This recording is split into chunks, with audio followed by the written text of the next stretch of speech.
The first game review I ever did for this channel was Aliens, the arcade game.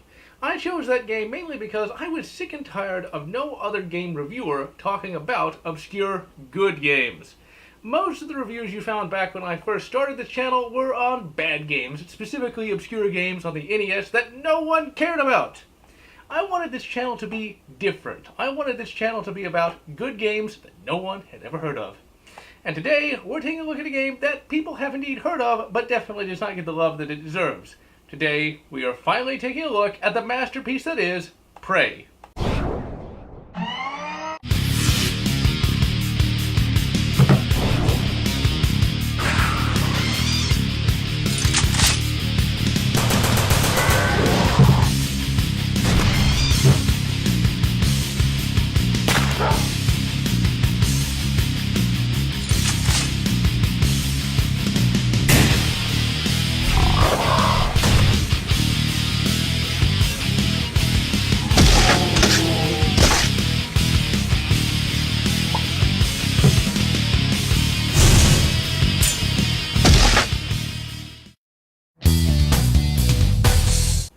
Good day, ladies and gentlemen. The term hidden gem is thrown around a lot, and really that doesn't apply to Prey 2006.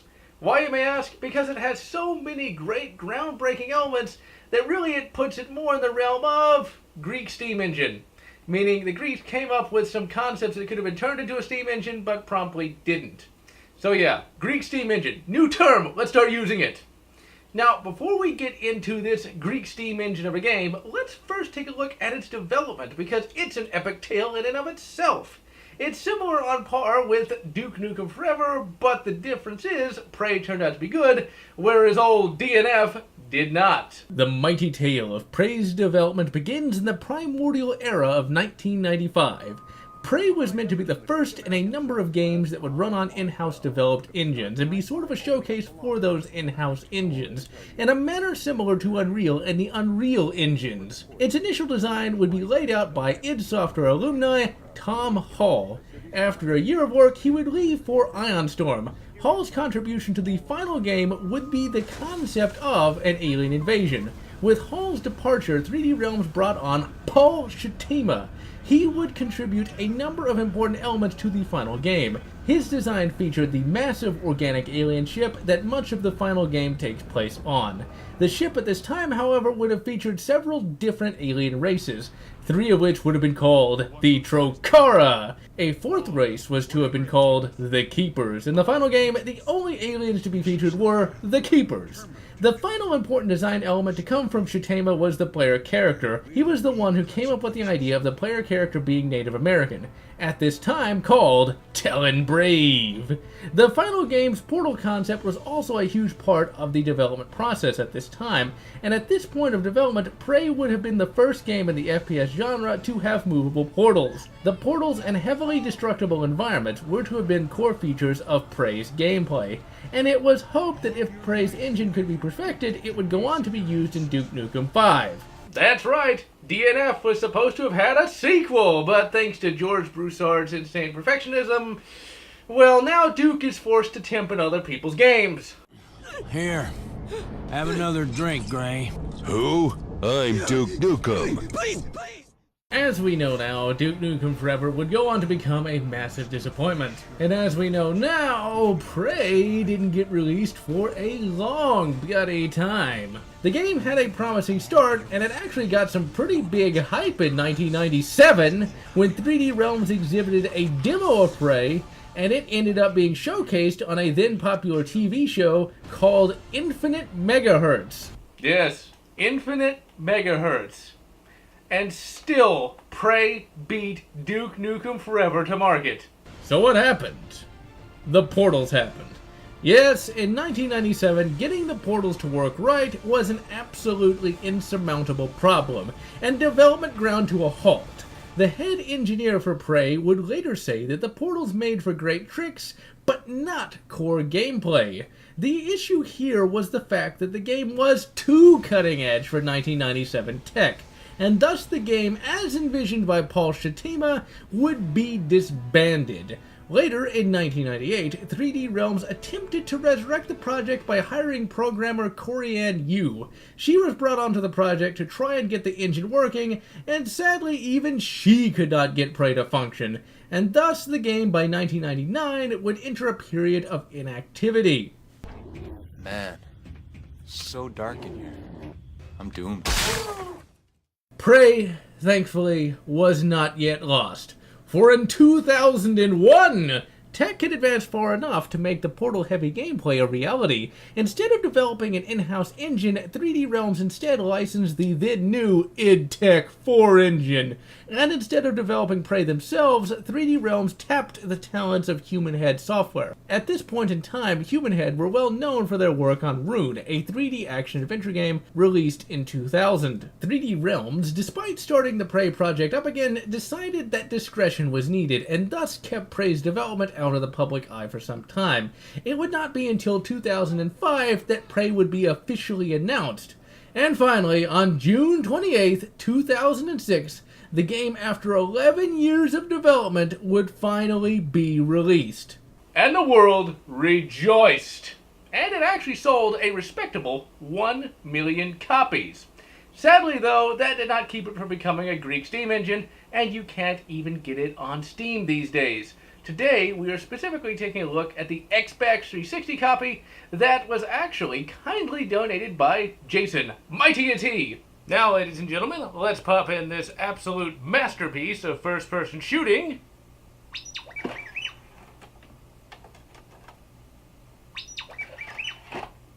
And take a look. The gameplay for Prey is nothing short of transcendent, as it transcends just simple shooting. Human Head really went and created a game that fully meshed the concept of first-person puzzle game with first-person shooting. And so we must break the gameplay analysis into 4 basic parts: shooting, portals, gravity manipulation, and spiritual powers. The first-person shooting is excellent on its own. There is no 2-weapon rule to be found, and you get access to a number of really cool weapons. Alright, this'll rock some shit. You start the game off with the humble pipe wrench, and it works well enough for bashing skulls, but you usually have enough ammo that you never need to switch back to it. The first true weapon in the game is the Organic Rifle 15. It does a good amount of damage against most weak foes, and is pretty much your go-to gun for most of the game. Each projectile weapon will have a secondary fire, and the OR-15's is a long-range sniping option. This will actually drain more ammo than if you just use the standard shot. Then you have the grenade for the game, a little spider griblet monster that when thrown explodes. It's useful against bosses and for groups of enemies. Then there is the Leech Gun, but don't let the name mislead you. It does not, in fact, shoot exploding leeches. A more proper name for this weapon would be the Homage Gun, as it shoots and operates like various different classic FPS guns. There are different energy wells to be found on the walls and floors of the game, and when you leech from them, you will get different projectile types. You start out with a typical plasma rifle reminiscent of Doom, but then you can find a freeze function that harkens back to Duke's freeze thrower, and then you can finally find lightning gun energy that turns the Leech Gun into the lightning gun from Quake 1, and it wrecks all, just like the lightning gun did in that particular game.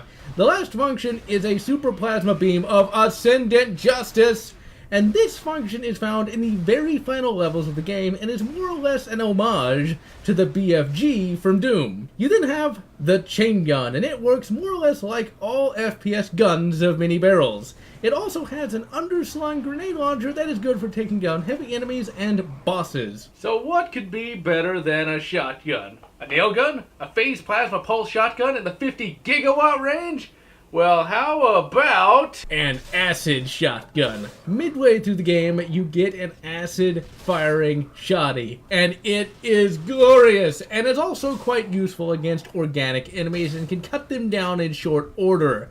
It also has a grenade launcher as a secondary fire that works well against groups of organic enemies.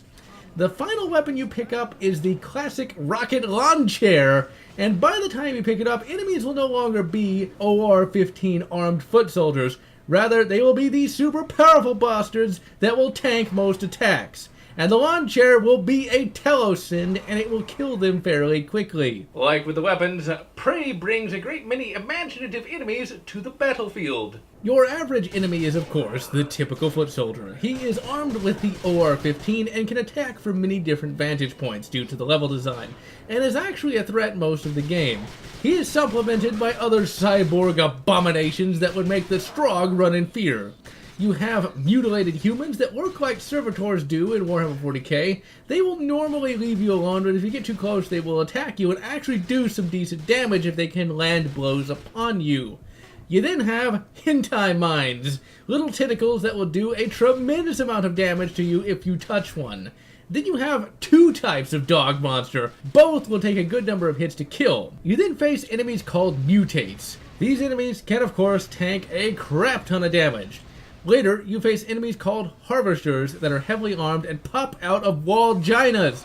Yes, wall-ginas! You are going to need some really heavy firepower when going after these guys, as they can shrug off normal OR rounds like they were BBs.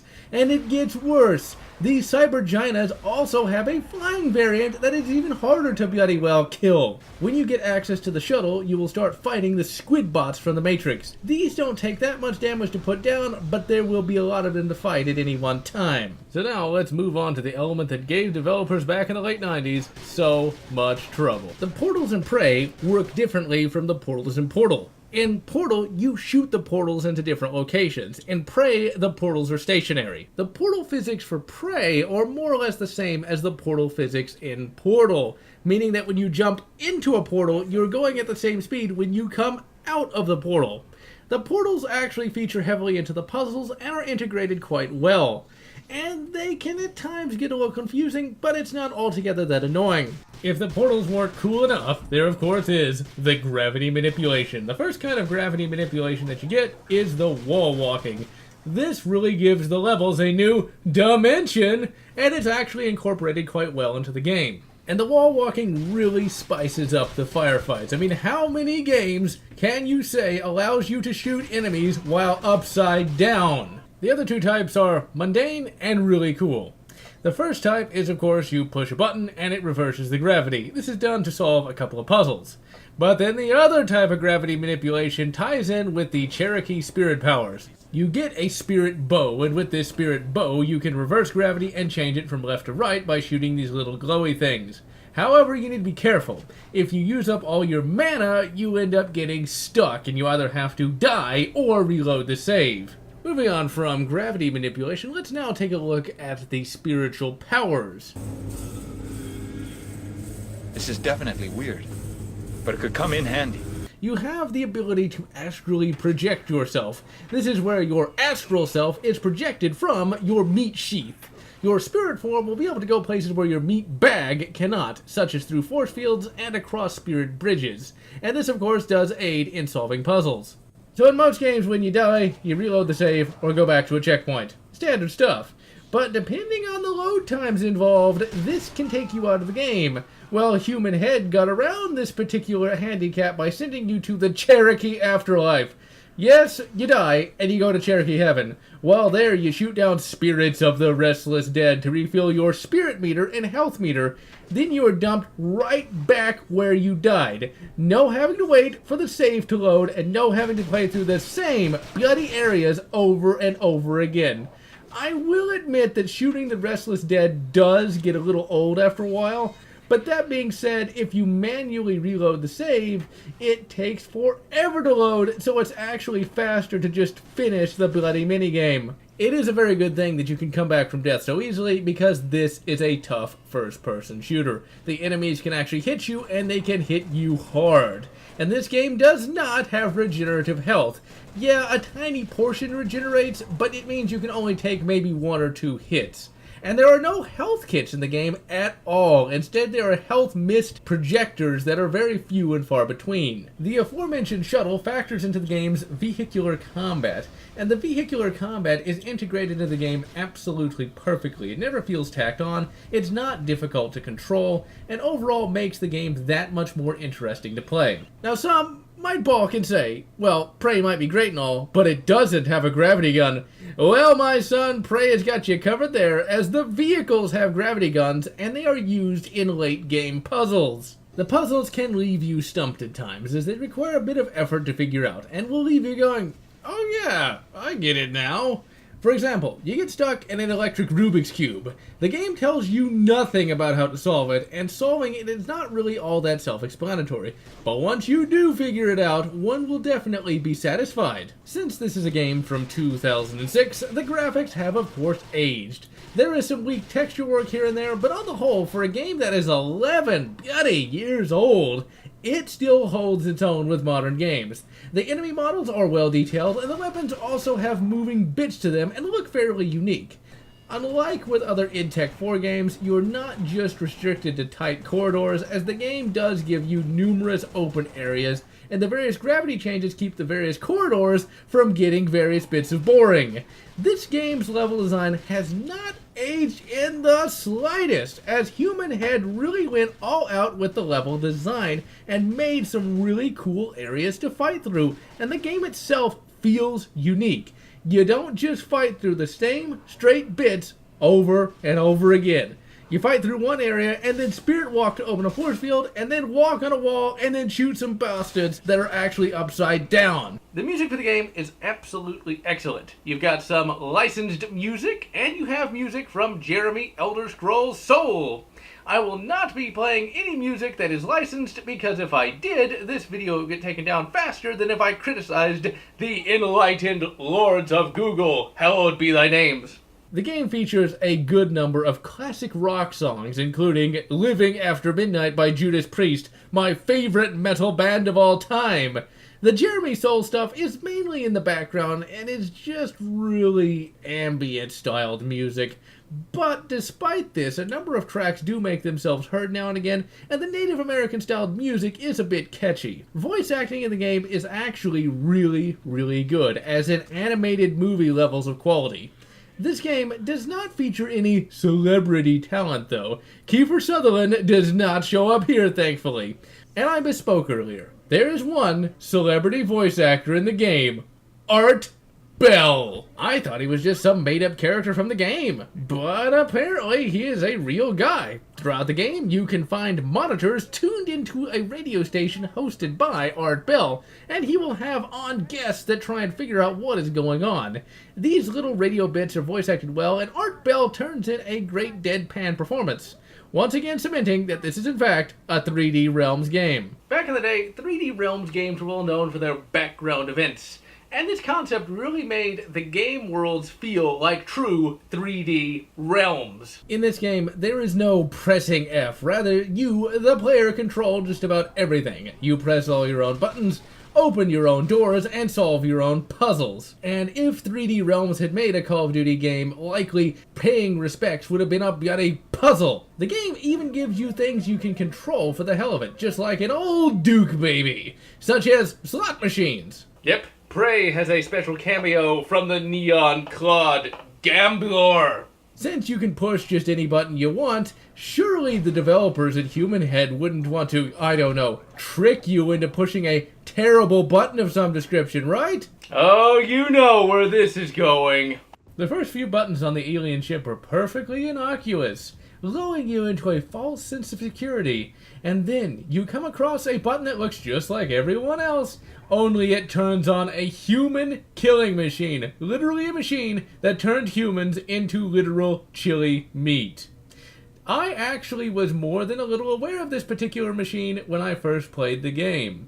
But I still pressed the bloody thing. I started the human chili machine like I was Dee Dee from Dexter's Laboratory. Thank Ysmir for that save.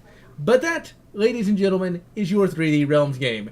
You actually have to think a bit, and yes, the devs have little problem with being trollololz. As mentioned earlier, we are looking at the Xbox 360 version of the game, and the controls are well mapped to the Xbox 360 controller. You can thankfully manually save PC Master Race style. The frame rate is okay. It's not Sweet 60 like the PC version, but it's more than playable. The game itself is not all that buggy, but I did manage to get myself trapped in a boss arena. but a reload of the save fixed this issue, and all told, the Xbox version works well and is a decent way to play Prey. And now, let's take a look at the story for this 3D realm. The game starts you up appropriately enough in the bathroom of a bar, because where else would you want to start a first-person shooter? You are in the head of Tommy, a Cherokee man. He is psyching himself up to do the single most difficult thing a man can do. And he certainly isn't old enough for a prostate exam. As you would expect from a 3D Realms game, you have complete control over your character in this starting area of the game. There aren't any enemies to fight initially, and ultimately all it does is serve to immerse you into the game world itself. Now, in this first part of the game, Tommy is trying to tell his girlfriend that he loves her and that he wants to leave the Cherokee Reservation for greater climes. But she is having none of it because she is proud of being a Cherokee and doesn't want to leave the Cherokee Reservation. There's even a little bit of foreshadowing in this early part as well, where Tommy's grandfather, Anisi, talks about how he's going to need to call upon his Cherokee heritage to survive. Tommy, of course, being a bit thick at this early part of the game, just considers him a crazy old man. The first bit of combat in the game does not stem from the foul xenogens, rather it comes from something a bit more mundane. As this is a bar, there are of course some drunks within, and they decide to accost Tommy's girlfriend when she does not give them enough beer. Tommy, of course, being a complete badass, takes up the mighty pipe wrench and promptly beats the two trailer trash cretins to a pulp. Then, almost immediately thereafter, aliens invade and kidnap Tommy, his girlfriend, and Tommy's grandfather, Anisi. And I have the audio muted right now because during the alien abduction scene, don't fear the Reaper plays. And let me tell you, after you play such a scene yourself, all other first-person shooter openings will be judged by the standards of this game, and most first-person shooter openings will be found wanting. On the alien ship, you are restrained, along with your girlfriend and grandfather. You eventually get free when some humans set up the aliens the bomb, and when you do, you wander around the ship for a little bit, but then you see your grandfather get killed in front of your eyes. But thankfully, all killing him does is piss him off and give him powers that the Xenos cannot possibly understand or conceive. Before we get to the rest of the plot, let's first take a look at the characters. The player character of the game is Domasi Tawodi, otherwise known as Tommy. He is an actual character as opposed to the standard FPS steely-eyed space marine. He is also an example of an everyman done right. Not every everyman needs to be some wide-eyed idiot that has all the life experience of a 22-year-old frat boy. Domasi is a normal guy and reacts to things in a normal manner. His problems are normal problems, and the game treats his character with restraint. He is not some super Cherokee warrior, nor does he go on about how bad the white man is. Rather, he is focused on real concerns, mainly his love for his girlfriend Jen and succeeding in life in general. When the game starts up, he wants to leave the Cherokee Reservation with his girlfriend so that he can find greater opportunities. And he himself is not into the whole Cherokee thing. His grandfather attempts to impress upon him the need to keep true to his heritage, but he will have none of it, as he sees it as backwards and stifling. And the game never takes sides in this issue either, and the game never shows him as right in all things, or wrong in all things, but just a man attempting to do the right thing as he sees fit. The game features an actual character arc for Domasi. He starts out not caring about being a Cherokee, but as he learns more of his culture, he starts to appreciate it more and more. And it never feels ham-fisted, nor does it feel like it comes out of nowhere, as in, it's not like his grandfather says, "Tommy, you must become Cherokee again," and then literally in the next level he's applying the war paint. It takes a long time for him to come around to seeing himself as a Cherokee. His reactions to the events in the game are also realistic for someone such as Tommy. He does not give a 30-minute monologue about what he just saw. Oh no. That, oh no, tells you all you need to know about what is going on inside of Tommy's mind. He is seriously pissed off by the fact that the Xenos have kidnapped and killed children. That, oh no, is better than any long-winded scene of him crying out to the heavens about the injustice of it all. Furthermore, the game shows him as a caring man. When he sees other victims of the foul xenogens, he will try and help them, but they are all too far gone to actually help, and he has to sadly move on. Some might see this as callous on his part, but really, what is he to do? Carry them through the bloody starship? He would like to save them, but he lacks the ability to do so. The game also gives good justification for his survival as well. He has military training, and the game does point this out. Not a problem. The army taught me to kill. And when it is obvious that that would not be enough to fight the Phosphites single-handedly, Tommy gets his magical Cherokee powers.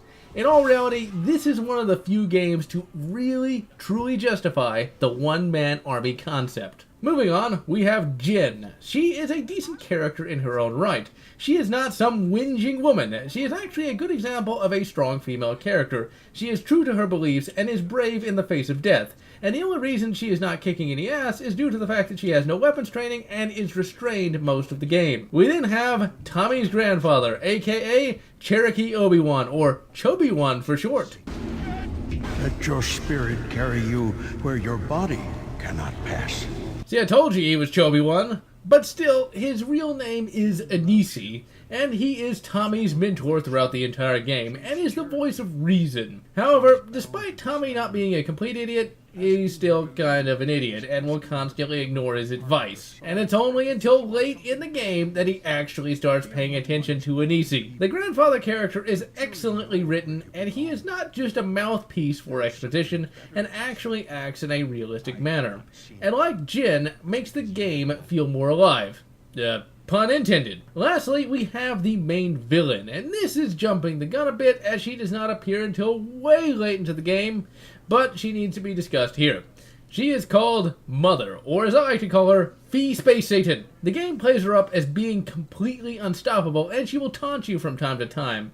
But these taunts are not played for laughs, and her voice actress really sells Fee Space Satan's malice and depth of ambivalence towards moral concerns. The interesting thing about this particular villain is she's always extraordinarily confident, and she never does anything because it's evil. Instead, she does things simply because she can. And now let's get right back onto that plot railroad and see just where the sphere takes us. So you fight through the sphere a bit after Chobi-Wan dies, and then you fall into a bottomless pit and die. Well, that escalated quickly. But you do not permanently die. Rather, you are sent to the land of the ancients. Here, Anisi tells you that you need to use the Force, the Cherokee spirit powers, to fight the Xenos. Damasi also gets a spirit animal in the form of his pet hawk, Talon. This, of course, is a callback to the original Talon Brave character. You then leave the land of the ancients and then get to doing just one thing, and that is killing foul Xenos. And evil spirits. Yes, this game is not just a sci-fi game, it's also a horror game as well. And you will end up fighting ghost children that use Hadoukens to kill you. They both look and act creepy and add yet another layer to Prey's epicness onion. Prey has a number of boss fights, each of which feel epic and unique, and each build upon one another. You first fight what is a cross between Quake 2's tank and Doom's Cyberdemon, and this is the first bloody boss. It's a classically styled boss fight. No QTEs, just shoot it until it dies. With the first boss taken care of, you eventually meet Princess Elhuit. She is the leader of a group of humans called the Hidden, and you can probably guess what they do. They want Tommy to help them, but Tommy is more concerned with Jin and is initially reluctant to assist. But he is eventually convinced to do so. He does, and in so doing, rescues Jin. However, when he returns to the Hidden's hidden base, he finds them under attack. As you would expect, Tommy gets to doing what he does best. Now, this is one of those games that likes to reuse its bosses as mini-bosses. I guess they get demoted after they get killed the first time. And two of the first boss show up to do battle with Tommy, and it goes about as well as it did the first time. But alas, Jin is kidnapped again, and so Tommy must find his way to her yet again. So, ladies and gentlemen, you thought the big nuking in Call of Duty 4 was some sort of massive gaming moment? Well, think again when you see this. He finds her all right. He finds her attached to an alien war beast. And so he must kill her. And then when he does, it's a rather heart-wrenching moment. I can't. I've got to save you. You can't save me, Tommy. You can only let me go. Please, Tommy. Let me go.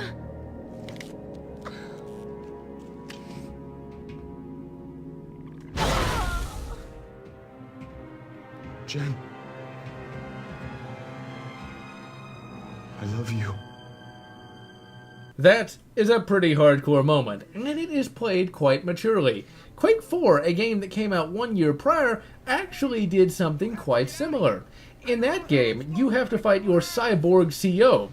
This, of course, carries some emotional weight, but you must remember that he was a trained and motivated Space Marine. In Prey, you are fighting your mutated girlfriend, a non-combatant, and true love.